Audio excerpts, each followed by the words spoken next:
ketemu lagi di Ibadah Sekolah Minggu GMI Makedonia, Jakarta. Sebelum memulai ibadah kita pada hari ini, mari kita menyanyikan lagu Hati yang gembira adalah obat.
Teman-teman, mari kita berdoa. Tuhan Yesus, kami ingin ibadah ini dari awal, pertengahan, dan akhir, supaya kami bisa fokus dalam nama Tuhan Yesus. Amin. Teman-teman, mari kita memuji Tuhan. Mari kita menyanyikan lagu Biarpun gunung-gunung beranjak dan bagai Raja Wali.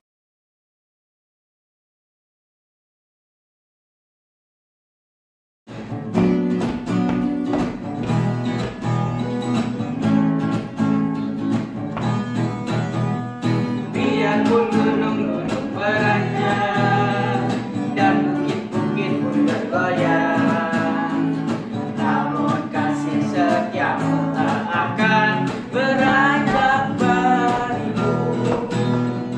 Biarpun gunung-gunung beranjak dan bukit-bukit pun bergoyang, namun kasih setiamu tak akan beranjak barimu. Tak akan beranjak, tak akan bergoyang, tak akan beranjak, tak akan bergoyang. Demikianlah firman Tuhan yang mengasihiku.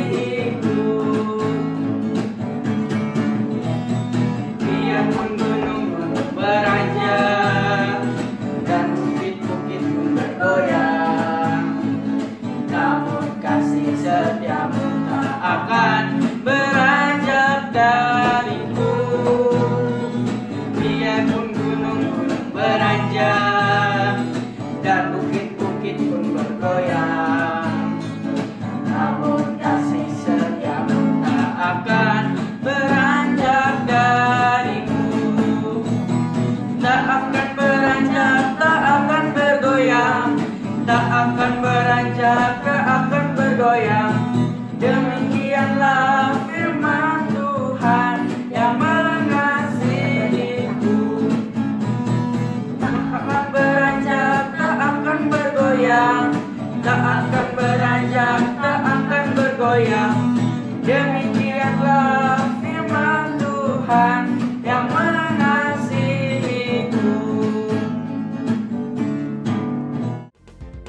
Aku ingin selalu berada di hadirat-Mu. Aku ingin selalu berlindung dalam naungan-Mu. Di bawah kepak sayap-Mu, Kau bawaku terbang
ketemu lagi di Kamu Perlu Tahu. Nah, sekarang sudah memasuki bulan Desember nih. Kalian tahu nggak orang-orang Majus yang datang dari timur? Berikut beberapa fakta tentang mereka. Menurut tradisi, orang-orang Majus dipercayai berasal dari Persia. Persembahan yang dibawa untuk bayi Yesus mempunyai lambang sendiri-sendiri. Emas melambangkan bayi Yesus yang akan menjadi Raja Agung, kemenyan melambangkan bayi Yesus yang akan menjadi Imam Agung, mur melambangkan bayi Yesus yang kelak akan mati untuk menebus dosa manusia. Tradisi Suriah menyebut nama-nama orang Majus yang membawa emas, kemenyan, dan mur adalah Larfandat, Hormisdas, dan Gusnasaf. Sementara tradisi Armenia hanya menyebutkan 2 nama, yaitu Kakba dan Badadilma. Dalam tradisi Eropa, mereka sering disebut para 3 raja, yang bernama Baltasar, Melchior, dan Kaspar. Lalu mereka digambarkan sebagai orang Asia, Afrika, dan Eropa. Diperkirakan orang Majus datang melihat Yesus saat Yesus berumur 40 hari, karena mereka mengikuti bintang yang mereka lihat dari tanah air mereka, kemungkinan di Persia. Mengingat jarak dari Persia ke Yudea sangat jauh hingga bermil-mil, maka orang-orang Majus perlu berjalan selama berminggu-minggu untuk tiba di Bethlehem. Terima kasih telah menyaksikan Kamu Perlu Tahu hari ini. Semoga bermanfaat. Dadah! Sekarang kita mau mendengarkan firman Tuhan. Sebelum itu, mari kita menyanyikan lagu Yesus yang termanis buat jiwaku. Yesus yang termanis buat jiwaku, buat jiwaku, buat jiwaku. Yesus yang termanis buat jiwaku, ku cinta selamanya.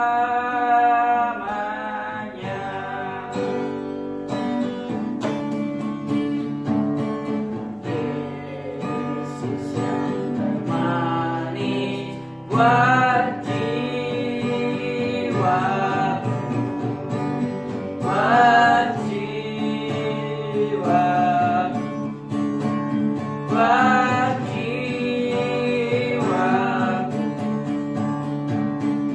Yesus yang termanis buat jiwaku, ku cinta selamanya.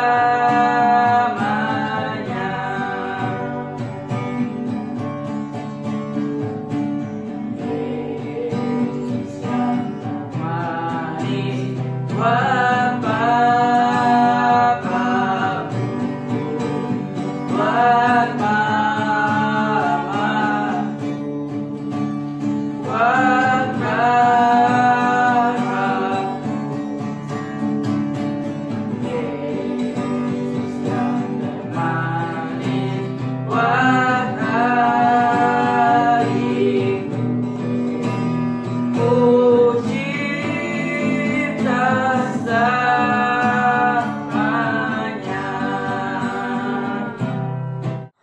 Shalom adik-adik semua, bersuka cita karena hari ini di minggu pertama di bulan Desember. Nah, tahu nggak adik-adik semua, di bulan Desember itu adalah akhir tahun. Nah, dan juga di mana kita orang Kristen akan merayakan Natal. Wow, sangat bersuka cita karena kita akan mengakhiri tahun 2021 sangat bersuka cita. Nah, pepatah mengatakan tidak kenal maka tidak sayang. Perkenalkan, nama kakak Puji Sitohang. Asal kakak dari kota Medan dan suku kakak juga orang Batak. Nah, teman-teman semuanya, kita akan mendengarkan firman Tuhan, kita akan cerita tentang firman Tuhan. Mari sebelumnya kita akan berdoa. Lipat tangannya, tutup matanya, mari kita berdoa. Terima kasih Tuhan atas penyertaan Tuhan yang begitu sempurna dalam setiap kehidupan kami. Sampai pada hari ini, pada pagi hingga sore ini Tuhan masih menyertai kami. Ya Bapa, kami juga telah menyembah Tuhan, kami ingin bersekutu dengan Tuhan melalui firman Tuhan. Biarlah kiranya Tuhan Yesus yang memberkati hamba-Mu yang menyampaikan firman Tuhan, dan juga kami yang duduk diam bersama dengan Tuhan. Terima kasih Tuhan, hanya di dalam nama Tuhan Yesus Kristus kami berdoa dan mengucap syukur. Haleluya, amin. Baiklah, kita akan membuka firman Tuhan kita dari Yohanes pasalnya yang ke-11, ayatnya yang pertama hingga ayatnya yang ke-44. Sekali lagi, kita akan membuka Alkitab kita. Nah, kalau beribadah itu pasti kita punya Alkitab masing-masing. Nah, Injil Yohanes pasalnya yang ke-11, ayatnya yang pertama hingga ayatnya yang ke-44. Kita tidak mungkin membacanya semua ya teman-teman, karena ini terlalu panjang sampai 2 lembar. Nah, kakak akan baca ayatnya yang pertama hingga ayatnya yang ke-5. Demikian firman Tuhan, dengarkan baik-baik. Ada seorang yang sedang sakit, namanya Lazarus. Ia tinggal di Betania, kampung Maria dan adiknya Marta. Maria ialah perempuan yang pernah meminyaki kaki Tuhan dengan minyak mur dan menyekanya dengan rambutnya. Dan Lazarus yang sakit itu adalah saudaranya. Kedua perempuan ini mengirim kabar kepada Yesus. Katanya, "Tuhan, ia yang engkau kasihi sakit." Ketika Yesus mendengar itu, ia berkata, "Penyakit itu tidak akan membawa kematian, tetapi akan menyatakan kemuliaan Allah, sebab oleh penyakit itu anak Allah akan dimuliakan." Ayat yang kelima, Yesus memang mengasihi Marta dan kakaknya Lazarus. Nah, teman-teman semuanya, kita tahu bahwa Lazarus itu adalah orang yang dikasihi oleh Tuhan Yesus. Nah, saudara dari Lazarus ini adalah Marta. Nah, kita tahu cerita ini adalah dimana judulnya Lazarus dibangkitkan. Tetapi hari ini kakak akan kasih tema untuk kita semua belajar, yaitu akulah kebangkitan dan hidup. Ya, sekali lagi tema kita di hari ini adalah akulah kebangkitan dan hidup. Terdapat di Yohanes pasal yang ke-11, ayat yang pertama hingga ayatnya yang ke-44. Nah, pasti sebagian adik-adik sudah tahu bagaimana cerita ini sungguh menarik di dalam setiap kehidupan Lazarus dan juga saudara-saudaranya. Nah, ketika Maria dan Marta memberi kabar kepada Tuhan Yesus di ayatnya yang ke-3 tadi, ia mengatakan, "Tuhan, dia yang engkau kasihi sedang sakit." Nah, ia yang engkau kasihi sedang sakit itu artinya bahwa Lazarus itu sedang sakit. Nah, maka Tuhan Yesus mengatakan apa yang dikatakan Tuhan Yesus? Penyakit itu tidak akan membawa kematian, tetapi akan menyatakan kemuliaan Allah, oleh sebab penyakit itu anak Allah akan dimuliakan. Beginilah kata Tuhan Yesus kepada mereka. Nah, setelah Tuhan Yesus tahu bahwa Lazarus telah meninggal, ya teman-teman, bahwa Lazarus telah meninggal, ia segera kembali ke Yudea, di mana Lazarus ditempatkan bersama dengan murid-muridnya. Nah, tetapi para muridnya ragu akan keberadaan mereka di sana. Kata firman Tuhan berkata, orang Yahudi telah berencana melempari mereka, tetapi Yesus juga harus datang di tempat itu. Nah, tetapi Yesus harus tetap hadir di sana karena Lazarus, orang yang dikasihinya itu telah meninggal. Sedihlah pastinya Tuhan Yesus. Nah, ketika Tuhan Yesus hadir di situ, di tempat tersebut, Lazarus telah mati 4 hari. Telah meninggal 4 hari dan berbaring di kubur. Marta langsung menghampiri Tuhan Yesus dan berkata, di ayat yang ke-21 ya teman-teman, kakak bacakan buat kita. Di ayat yang ke-21, maka kata Marta kepada Yesus, "Tuhan, sekiranya engkau ada di sini, saudaraku pasti tidak mati." Nah, Marta sangat mengucap syukur karena kedatangan Tuhan Yesus di situ. Tetapi Marta mengatakan kepada Yesus, "Tuhan, sekiranya Engkau ada di sini, saudaraku pasti tidak akan mati." Nah, dia menyesali karena Tuhan Yesus pada saat itu tidak ada di situ. Nah, tetapi apa yang Tuhan jawab kepada Marta, teman-teman? Coba, apa yang Tuhan jawab? Nah, yang Tuhan jawab ialah, saudaramu akan bangkit. Tuhan mengatakan, saudaramu akan bangkit, dia mengatakan kepada Marta. Nah, tetapi Marta berkata, "Aku tahu ia akan bangkit." Itu terdapat di ayatnya yang ke-24.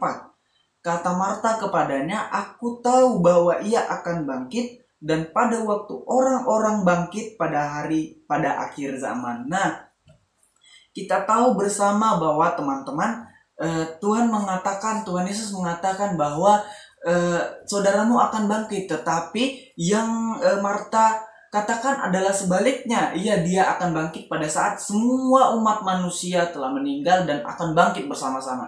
Tetapi yang Tuhan maksud bukan demikian.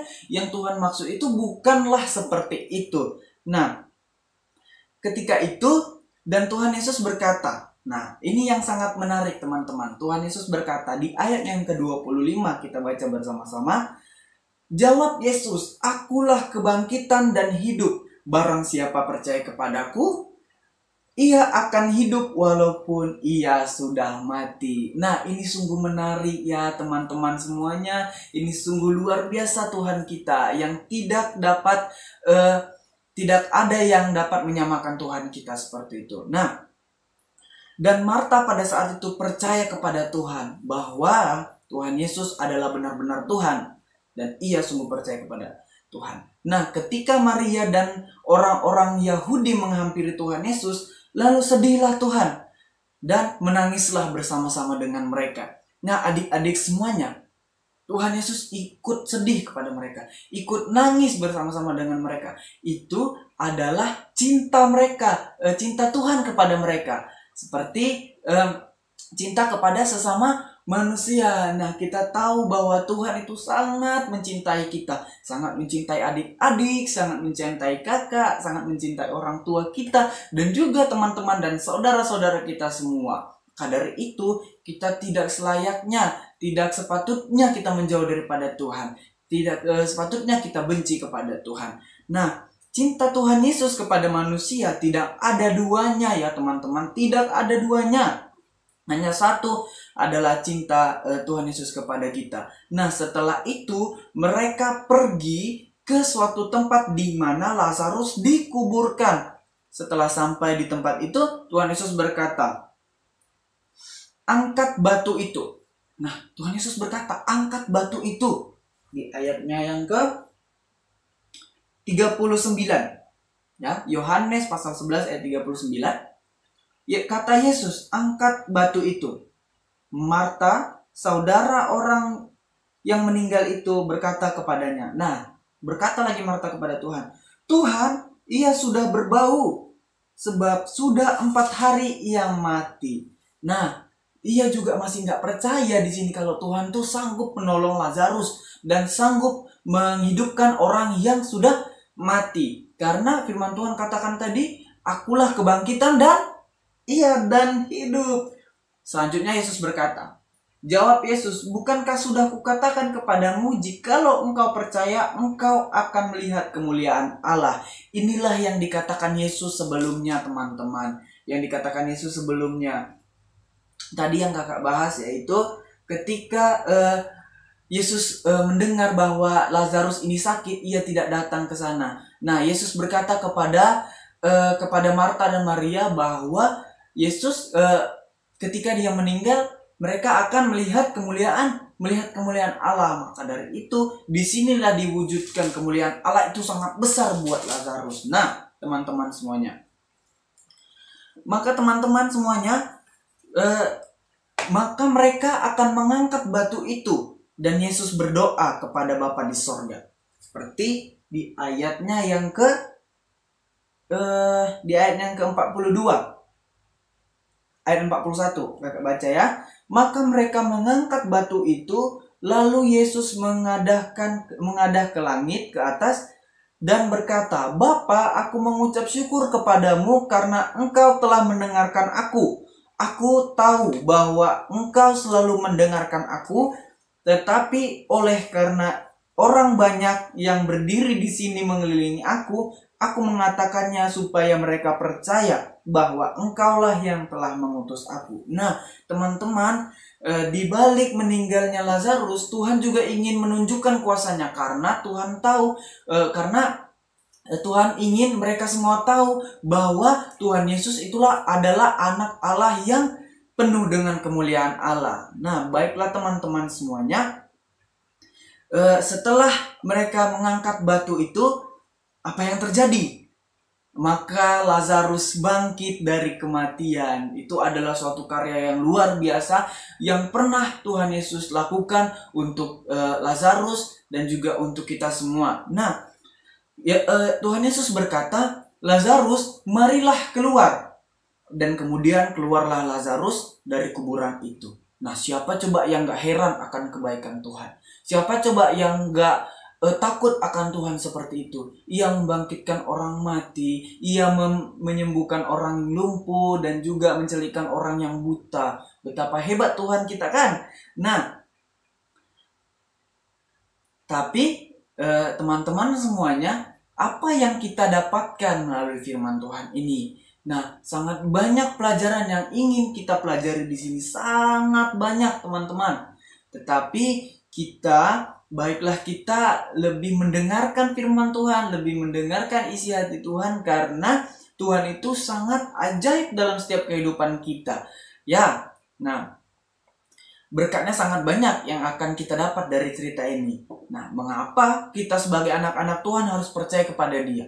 Mengapa? Karena Dia, Tuhan Yesus, telah memegang kehidupan kakak, kehidupan adik-adik, kehidupan kita semua. Tuhan yang pegang. Iblis nggak akan bisa ganggu kita. Hanya Tuhan yang memegang hidup kakak, hidup teman-teman, dan hidup kita semua. Nah, tidak ada alasan kita untuk tidak bersekutu dengan Tuhan. Tidak ada alasan kita untuk meninggalkan Tuhan Yesus. Maka dari itu teman-teman, jika apapun yang teman-teman inginkan, yang adik-adik inginkan, mari kita belajar untuk selalu bersekutu dengan Tuhan. Mari kita belajar untuk berdoa kepada Tuhan. Contohnya kita ingin baju baru, kita minta, "Ya Tuhan, aku ingin baju baru." Kita minta kepada Tuhan, bukan kita meminta kepada teman kita, bukan kita malah mencuri dan sebagainya. Itu adalah hal-hal yang tidak Tuhan inginkan, yang tidak Yesus inginkan dalam setiap kehidupan teman-teman. Kita berdoa, kita lipat tangan, karena kita tahu bahwa Tuhanlah yang dapat membalas kebaikan, Tuhanlah yang dapat mengabulkan setiap permintaan kita. Ya, terima kasih teman-teman. Sebelum kita mengakhiri firman Tuhan ini, cerita ini, kita akan ambil ayat hafalan. Ayat hafalan kita terdapat di dalam, ayo penasaran ya? Terdapat di dalam Yohanes pasal yang ke-11, ayatnya yang ke-25, ya. Yohanes pasal yang ke-11, ayat yang ke-25. Nanti teman-teman semuanya baca di rumah, dihafal, dan juga direnungkan. Ya, karena akulah kebangkitan dan hidup, Yesus katakan. Baiklah teman-teman semuanya, kita akan mengakhiri setiap renungan firman Tuhan kita, cerita firman Tuhan kita di hari ini. Mari kita berdoa. Kami mengucap syukur ya Tuhan, kami juga telah mendengarkan cerita firman Tuhan yang begitu indah, begitu menarik, begitu juga sangat memberkati kita semua. Ya Bapa, kami tahu kami adalah orang yang berdosa, kami adalah orang yang dilayakkan oleh Tuhan untuk bersekutu dengan Tuhan. Ya Bapa, ampuni segala dosa dan pelanggaran yang kami lakukan, biarlah kiranya kami tetap layak di hadapan Tuhan, dan juga tetap menjadi anak-anaknya Tuhan yang percaya akan pertolongan Tuhan. Terima kasih Tuhan, terima kasih. Ajar kami untuk melakukan firman Tuhan ini dalam kehidupan kami sehari-hari. Hanya di dalam nama Tuhan Yesus Kristus kami berdoa dan mengucap syukur. Haleluya. Amin. Ya, demikian firman Tuhan. Tuhan Yesus memberkati. Bye-bye. Dadah!